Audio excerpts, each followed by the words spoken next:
Now, these are some of the thousands of children given up by their mothers and looked after at the Foundling Hospital in London. It was established nearly 300 years ago by Thomas Coram, who was disturbed at seeing so many babies abandoned on London's streets. Well, the Foundling Hospital is now the Thomas Coram Foundation for Children, which has today launched a digital online archive of some of its work over the years. Anna O'Neill met some former pupils.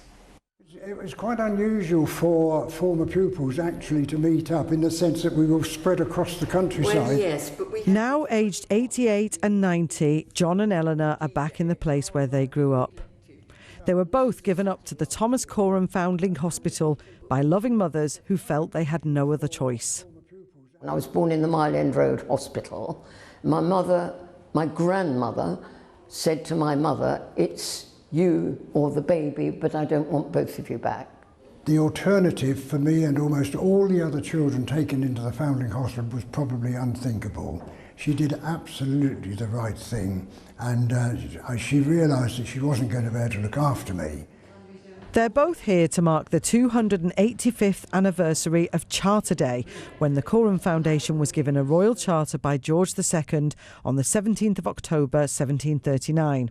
Today is also the day the Foundation is launching a database of records telling the stories of working class women and children from then to the year 1900. This is one of the most important archives of its kind. It might not be the biggest, but it is the most complete.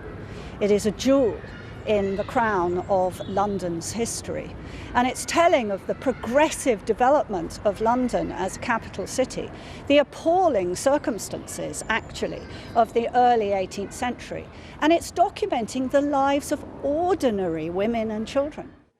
Being part of the former pupils group has helped both Eleanor and John come to terms with being given up. Coram has been my constant, even now. I mean, I didn't want to let John go when he comes in. We do have shared history. We played in the band, we sang in the choir. This relationship with former pupils of the Foundling Hospital is really absolutely something very, very special and unique. And we have a shared experience which in itself is unique to the way other children were brought up and are brought up today. And the Thomas Coram Foundation's legacy continues today, when there are more children in care than ever. The digital archive is reclaiming the history of care for the children and young people who live it today. Anna O'Neill, BBC London. Finally this evening, the stories of tens of thousands of children who were taken in by a trailblazing institution in central London are now free to access online.